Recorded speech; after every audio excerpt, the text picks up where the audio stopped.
नमस्कार दोस्तों आज आपके सामने सिंह राशि के जातकों के लिए जो शनि की ढैया आने वाली है 29 मार्च 2025 में क्या आपको सावधानी रखनी चाहिए, साथ ही आपको क्या उपाय करने चाहिए, ये सारी बातें आज आपके सामने मैं रखने वाला हूं। दोस्तों ये पहले से वीडियो आपके सामने मैं इसलिए रख रहा हूं कि आप सावधान हो जाइए। सावधान होने से हम जो नुकसान होने वाला है उस नुकसान से बच पाए। हमें शनि से डरना नहीं है। शनि हमारे कर्म भाव के कारक ग्रह माने जाते हैं और ज्यादा कर्म हमारे पास कराते हैं, इसलिए हम शनि से डरते हैं। तो शनि की जो ढैया आने वाली है वो आपके अष्टम भाव में आने वाली है और अष्टम भाव में आने के कारण सबसे पहले शनि भगवान की 3 दृष्टि रहती है। 3 दृष्टि कहां पर रहेगी? दशम भाव में रहेगी, द्वितीय भाव में रहेगी और पंचम भाव में रहेगी। और आपको क्या क्या सावधानी बरतनी चाहिए, या आप पूरा वीडियो आप सुनिए। दशम भाव है वो कर्म स्थान गिना गया है। कर्म हम कैसा करेंगे? सबसे पहले हमारा कर्म है अच्छा होना चाहिए। कार्य क्षेत्र में जहां हम जॉब कर रहे हैं वहां भी हमारा स्वभाव है वो अच्छा रखना चाहिए। अगर आप दशम भाव जो कर्म क्षेत्र माना जाता है अपना स्वभाव अच्छा नहीं रखेंगे तो आपको जॉब में परेशानी आ सकेगी। आपका जॉब का जो स्थलांतर हो सकता है, आपके जो प्रिय सखा है, आपके साथ जो सहकर्मचारी जो कार्य कर रहे हैं वो आपसे विवाद कर सकते हैं। आपके काम से शनि भगवान आलस प्रदान करते हैं, तो आप अपने जॉब में आलस करेंगे तो आपकी जॉब में आप प्रमोशन नहीं कर पाएंगे। ये सावधानी की बात है। शनि भगवान और अष्टम भाव में आने के कारण एक बात आप नोट कर लीजिए, आपकी यात्रा बढ़ जाएगी, आपके पैर थक जाएंगे, क्योंकि शनि भगवान आलस के साथ मेहनत कराते हैं। आपकी यात्रा बढ़ जाएगी और इसका समय भी लंबा रहता है, 2.5 साल का यह समय रहता है। और शनि भगवान कर्म कराएंगे। दशम भाव में होने के कारण आप जहां कार्य कर रहे हैं आपको नौकरी नहीं मिल रही है, तो ये शनि भगवान आपके लिए नौकरी प्रदान करेंगे। लेकिन ये सारी बातें मैं आपके सामने रख रहा हूं, लेकिन आपके शनि भगवान उच्च स्थान में है, स्व राशि में है, वो मैं नहीं जानता। शनि भगवान अगर नीचे स्थान में है, मृत अवस्था में है और आपकी ढैया चल रही है तो यहां आपको ज्यादा नुकसान होने की संभावना बढ़ जाती है। साथ ही शनि भगवान की अंतर्दशा चलेगी, महादशा चलेगी, तो भी यहां आपको सावधान होना बहुत ही आवश्यक है। साथ ही आप कोई बिजनेस चला रहे हैं तो यहां बिजनेस में भी आपको लॉस होने की पूरी संभावना बढ़ सकती है। शनि किस भाव में आ रहे हैं? सूर्य के भाव में। शनि और सूर्य दोनों ऐसे तो पिता और पुत्र के संबंध है, लेकिन यहां मित्रता नहीं है, यहां वैर भाव माना जाता है।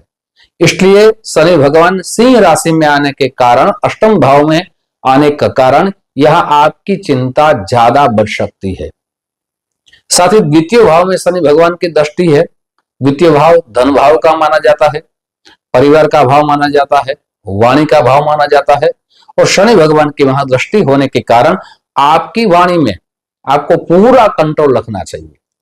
आपके परिवार में आपके जो स्वभाव है उस स्वभाव को पूरी तरह अपने क्रोध पे कंट्रोल रखना चाहिए। अगर यहां कंट्रोल नहीं रखेंगे तो यहां बड़ा विवाद हो सकता है। यहां आप वाणी पे कंट्रोल नहीं रखेंगे तो यहां आपका विवाद के कारण आपका धन का नुकसान हो सकता है। द्वितीय भाव धन भाव है और धन भाव में शनि भगवान की दृष्टि के कारण यहां धन का भी नुकसान हो सकता है। जो आप सोच रहे कि इतना धन मैं इस बरस अपने पास रख पाऊंगा, लेकिन नहीं रख पाएंगे, क्योंकि शनि भगवान की द्वितीय दृष्टि है, आप धन संचित नहीं कर पाएंगे। लेकिन सावधानी रखेंगे तो अवश्य उस धन का संचित अवश्य कर पाएंगे। साथ ही शनि भगवान की तृतीय दृष्टि, सबसे ज्यादा कोई दृष्टि दे रहा है वो शनि भगवान है। जो ग्रहों में ज्यादा दृष्टि मानी जाती है, तृतीय दृष्टि है, सप्तम दृष्टि है और दशम दृष्टि है। तो यहां शनि भगवान की दृष्टि हो रही है पंचम भाव में। पंचम भाव है विद्या का भाव माना जाता है, संतान का भाव माना जाता है, प्रेम संबंध का भाव माना जाता है और गूढ़ रहस्य का भी भाव माना जाता है। तो सबसे पहले विद्यार्थी बंधु के लिए यहाँ पूरी तरह सावधान होना चाहिए, अपने आलस को त्याग करना चाहिए और आलस का त्याग करेंगे तभी आप अच्छा विद्याभ्यास प्राप्त करेंगे। उच्च शिक्षा के लिए भी पंचम भाव और नवम भाव को देखा जाता है और शनि भगवान की पंचम दृष्टि है। यहाँ प्रेम संबंध में भी आपके झगड़े विवाद हो सकते हैं, एक दोनों को समझने में यहाँ आपको पूरा तरह संभलना होगा। छोटी छोटी बातें पे आपको ध्यान देना होना, आपका जीवन यहाँ परिवर्तन हो सकता है। यहाँ कार्य क्षेत्र के साथ साथ पंचम भाव है, पिता और पुत्र के बीच कुछ अच्छे संबंध यहाँ टूट सकते हैं, आपके संतान होने में विलंब हो सकता है, साथ ही गूढ़ रहस्य में आपको कुछ जानना है, ऐसे संगत दोष के कारण आपका पैसा भी फंस सकता है। यहां आपको पूरी तरह अपने शास्त्रों पे आपको श्रद्धा रखनी चाहिए। साथ ही दोस्तों, शनि भगवान कर्म के अनुसार ही फल प्रदान करते हैं। आप अपने कर्मों को यहाँ सुधारेंगे तभी आपके जीवन में उन्नति हो सकती है। तो यहाँ 3 जगह मैंने दृष्टि की बात की। अष्टम भाव है वो स्वास्थ्य के लिए माना जाता है, तो अपने स्वास्थ्य के लिए आपको पूरी तरह सात्विक भोजन लेना चाहिए। साथ ही आप कोई प्रवास में जा रहे हैं, आप बीमार हो रहे हैं, तो आपको प्रवास को त्याग देना चाहिए, प्रवास में नहीं जाना चाहिए। विदेश यात्रा आपकी यहाँ संभावना बच जाएगी, लेकिन यहाँ आपको पूरी तरह आपका पैसा फंस ना जाए, इस बात को पूरी तरह आपको संभल के आगे बढ़ना चाहिए।